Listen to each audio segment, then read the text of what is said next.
দ্বিতীয় টেস্টে কেন তাইজুলকে দেখতে চান মাঞ্জরেকার? কানপুরের মাঠে কোন বিশেষ ভূমিকা পালন করবে তাইজুল? চেন্নাই টেস্টে ভারতের কাছে 280 রানের বিশাল ব্যবধানে হেরেছে বাংলাদেশ। দ্বিতীয় টেস্টে ঘুরে দাঁড়াতে চাইবে শান্তের দল।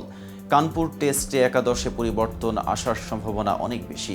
ভারতের জনপ্রিয় ধারাভাষ্যকার সঞ্জয় মাঞ্জরেকার মনে করেন, দ্বিতীয় টেস্টে টাইগার স্পিনার তাইজুল ইসলামকে একাদশে রাখা উচিত। কিন্তু কেন, কোন বিশেষ কারণ রয়েছে এর পেছনে, এ নিয়ে বিস্তারিত থাকছে প্রতিবেদনের বাকি অংশে।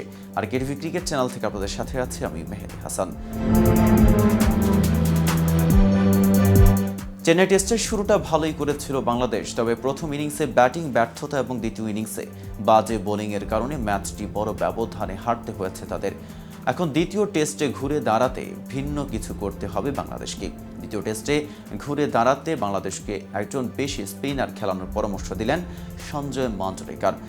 ক্রিকইনফোর এক ভিডিও বার্তায় মাঞ্জরেকার বলেন, ভারতে খেলতে আসলে আপনি চাইবেন না 3 পেসার খেলাতে।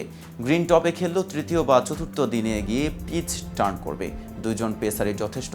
তাইজুলের ফেরা উচিত, কারণ সাকিবকে দেখে মনে হচ্ছে সে ব্যাটিং অলরাউন্ডার হিসেবে খেলতে চায়। ফলে এক পেসার কমিয়ে এক স্পিনার বেশি খেলানো দরকার। ভারত এটা হয়তো পছন্দ করবে না, তারা চাইবে বাংলাদেশ বেশি পেসার খেলাক। চেন্নাই টেস্টে বাজে পারফরমেন্সের কারণে সকলেই প্রশ্ন তুলছে সাকিবকে নিয়ে। তার পারফরমেন্স নিয়ে কথা বলছেন মাঞ্জরেকারও। তিনি বলেন, তার জন্য একটা বড় সমস্যা হচ্ছে ভারতীয় দলে অনেক বেশি বাঁহাতি ব্যাটার। শীর্ষ 6-এ 3 জনই বাঁহাতি, ফলে সে কিছুটা চাপে ছিল।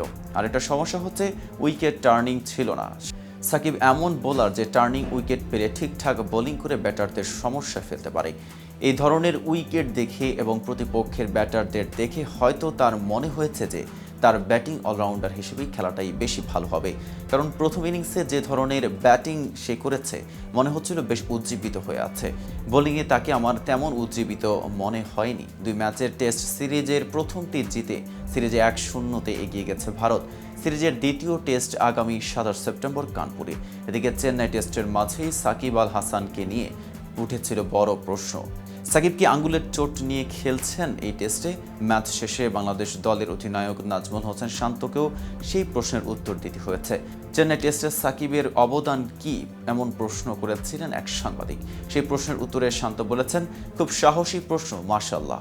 এরপর মাঠের পারফরম্যান্সের পাশ কাটিয়ে সাকিবের নিবেদনের কোনো কমতি ছিল না, সেটাই মনে করিয়ে দিয়েছেন বাংলাদেশের অধিনায়ক।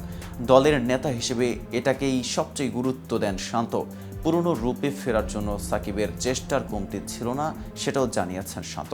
অধিনায়ক হিসেবে আমি যেটা দেখি, শুধু সাকিব ভাই বলে বলছি না, আমি দেখি যে কে কতটা কষ্ট করছে এবং কামব্যাক করার জন্য যা যা দরকার সে কাজগুলো করছে কিনা, দলের প্রতি ইন্টেনশনটা কীরকম, এই জিনিসগুলো আমি খেয়াল রাখি। আমি চেষ্টা করি ওই ক্রিকেটার দলকে দেওয়ার জন্য কতটুকু প্রস্তুত, শতভাগ কিনা। তো ভিউয়ার্স, ভিডিওটি সম্পর্কে আপনাদের কোনো মতামত থাকলে জানাতে পারেন কমেন্ট বক্সে। সাথে নিয়মিত শোবিজ আপডেট পেতে কেটিভি শোবিজের সাথেই থাকুন।